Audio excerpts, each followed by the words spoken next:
The world has taken lots of action to stop deforestation. But still, 18 million acres of forest coverage is destroyed annually.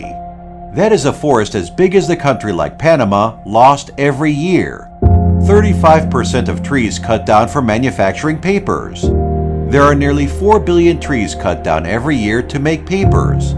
And over 117 billion sheets of papers are using only for printouts. As professionals, how can we help to save forests and save the nature? Can we limit to taking printouts or take fewer of them? Will we suggest you to take all printouts while saving the forests? Introducing CPM Sri Lanka. All you have to do is reduce the font size by 1 point before you print.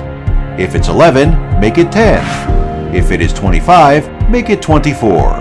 Here's how. Font size 11, 39 pages. Font size 10, 32 pages. 18% reduction of paper use. With all our professionals' contribution, we can save up to 20.7 billion sheets of paper every year. A simple but effective effort to save forests as well as nature. CPM Sri Lanka. Smaller fonts, bigger forests. Save the nature.